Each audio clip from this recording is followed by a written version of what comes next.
तो अभी जो हमें क्वेश्चन यहाँ पर दिख रहा है उसमें let a n be a sequence such that A0 and A1 दो वैल्यू आपको गिवन है और ऐसा एक इक्वेशन हमें गिवन है 2an+2 is equal to 5an+1 minus 3a और लास्ट में ये सिग्मा की वैल्यू हमें फाइंड करनी है। ओके, देखा जाए तो ये क्वेश्चन यहाँ पर हमें जो पूछा गया है वो क्वेश्चन बनेगा क्वाड्रेटिक इक्वेशन का। अब क्वाड्रेटिक इक्वेशन के अंदर हमें कंसेप्ट पता होना चाहिए ये वाला।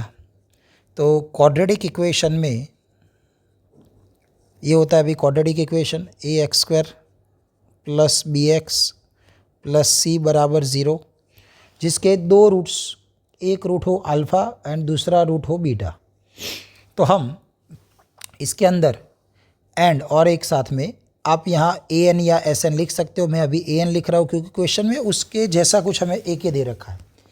तो an इज इक्वल टू एक और फार्मूला p α⁴n प्लस और माइनस दोनों होते हैं, अभी मैंने बीटा प्लस लिखा है, q β⁴n। देन एक इक्वेशन होगा जो ये रिलेशन को सेटिस्फाई करेगा, वो क्वाड्रेटिक में से बनता है। कैसे? तो आगे वाला a रहेगा, x का स्क्वायर मतलब हमें यहाँ पर an+2 लिखना है, प्लस b x मतलब हमें an+1 लिखना है और प्लस c उसके साथ हमें an लिखना है इज इक्वल टू 0। तो ये होता है basically Newton's formula for quadratic equation. Okay, तो ये है Newton's formula, Newton's formula. Okay, तो ये कंसेप्ट का अभी हमें यूज़ करना है इक्वेशंस के अंदर। तो चलिए क्वेश्चन को हम सॉल्व करेंगे, अब वो देखते हैं। तो चलिए उसके लिए सबसे पहले हमें क्वेश्चन में एक इक्वेशन दे रखा है और वो है 2 time an+2 minus 5 time an+1 plus 3 time an is equal to है भाई 0। चलिए यहाँ से क्वाड्रेटिक इक्वेशन कौन सा बनेगा? क्वाड्रेटिक इक्वेशन कौन सा बनेगा? तो वो होगा 2x² minus 5x plus 3 is equal to आएगा 0। ओके, तो यहाँ जो कंसेप्ट हमने ऊपर बताया न्यूटन्स फार्मूला वही हमने अप्लाई किया है। हमें क्वेश्चन में ये इक्वेशन गिवन था, वहाँ से हमने एक क्वाड्रेटिक इक्वेशन बनाया। चलो अब इसको सॉल्व करें तो हमें x की दो वैल्यू मिलेगी, मतलब हमारे अल्फ़ा बीटा यहाँ पर मिल जाएंगी। तो 2 × 3 6 होगा, जिसके फैक्टर जिनका एडिशन हमें 5 लाना हो तो उसके लिए हमें 2x² माइनस 3 2 हो जाएगा ये, तो 3x minus 2x plus 3 is equal to 0 मिलेगा। चलिए उसके बाद कॉमन में क्या है? तो भाई x कॉमन है तो मिलेगा 2x माइनस 3 माइनस 1 कॉमन तो है 2x minus 3 is equal to 0। तो x की दो वैल्यू यहाँ से आ जाती है, एक वैल्यू हो जाएगी 1 एंड दूसरी वैल्यू हो जाएगी भी x की 3/2। तो ये दोनों हो जाएंगी हमारे अल्फ़ा एंड बीटा। तो ये मान लो ये अल्फ़ा है और ये मान लो बीटा है। तो यहाँ से एक इक्वेशन जो हमने ऊपर लिखा था ये an वाला, वो हम यहाँ बना सकते हैं। कैसे बनेगा? तो भाई हमारा an is equal to p, alpha मतलब 1 है पावर में n प्लस q, बीटा मतलब 3/2 है और उसकी पावर में कितना होगा भाई n। तो यहाँ से थोड़ा सॉल्व करें तो an इज इक्वल टू 1 की n पावर 1 हो जाएगी तो आपको p मिलेगा, प्लस q के साथ मिलने वाला है 3/2n। तो ये बेसिकली हमारा an रेडी हो जाता है।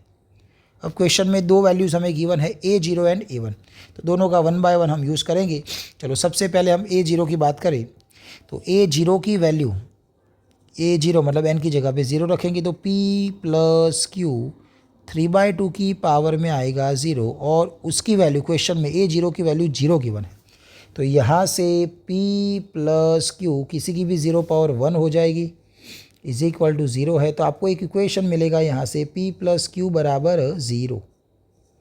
चलिए और आपको दूसरा a1 गिवन है, तो चलो n बराबर 1 रख ले तो हमें मिलेगा a1, सामने रखे तो p प्लस q, n की जगह पे 1 लिखा जाएगा तो 3/2 की पावर में आएगा 1 और ये जो a1 है उसकी वैल्यू क्वेश्चन में गिवन थी 1/2, तो उसके सामने हमने लिख लिया है 1/2।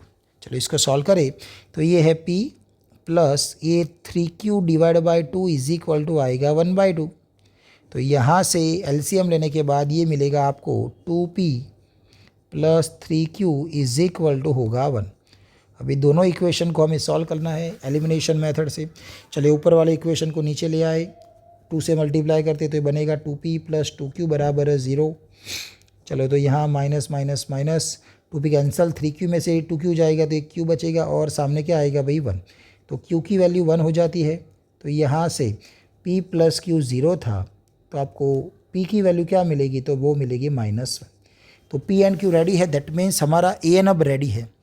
तो a n मतलब जो हमने लिखा था ऊपर p प्लस q 3/2 और पावर में लिखा था हमने n, अब उसमें हम रख सकते हैं p की वैल्यू -1, q की वैल्यू 1 है, लिखेंगे नहीं, 3/2 पावर में आएगा भाई n। तो ये हो जाएगा हमारा a n रेडी, जिसका यूज़ हम करने वाले हैं अब।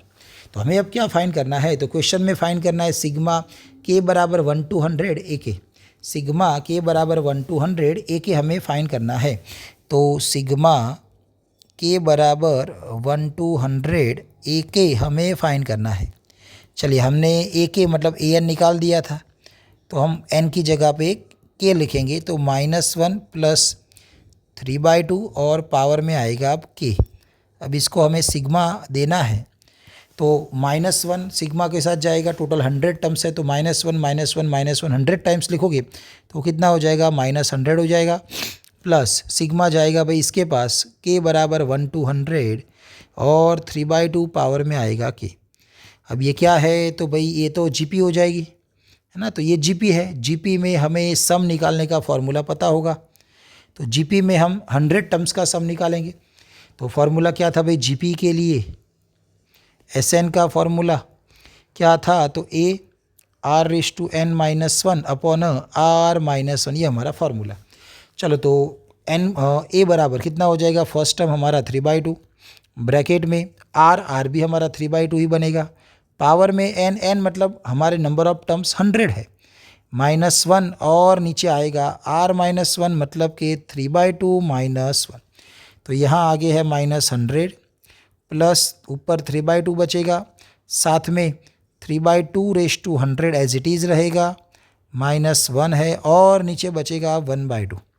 यहाँ से 2 कैंसिल करने के बाद हमें मिलने वाला है -100 प्लस आगे रहेगा 3 और ब्रैकेट में मिलेगा 3/2 -1। अब हमें जो आंसर गिवन है क्वेश्चन के अंदर वो डायरेक्टली ऐसे आंसर नहीं है ना कहीं हमें आंसर के अंदर A99, A100, A100, A99 उसकी बात की गई है। तो चलिए हमें जो AN मिला था उसको देखें, तो हमारे पास ये आया था भाई AN, उसमें हम यहाँ पीछे आप देख सकते हो 3/2 की कितनी पावर है, 100 है, तो यहाँ जब आप n बराबर 100 रखोगे तो आपको क्या मिलेगा, A100 बराबर -1 प्लस 3/2 पावर 100 जो आपको यहाँ दिख रहा है। ओके, तो ये -100 हो जाएगा, प्लस ये 3 है और ये हो जाएगा हमारा, है ना, आगे पीछे वही लिखा है बट आगे पीछे है, तो ये कितना हो जाएगा, A100 हो जाएगी। तो हमारा आंसर फाइनली होगा क्या, 3A100 -100, ये हमारा आंसर बनेगा 3A100 -100।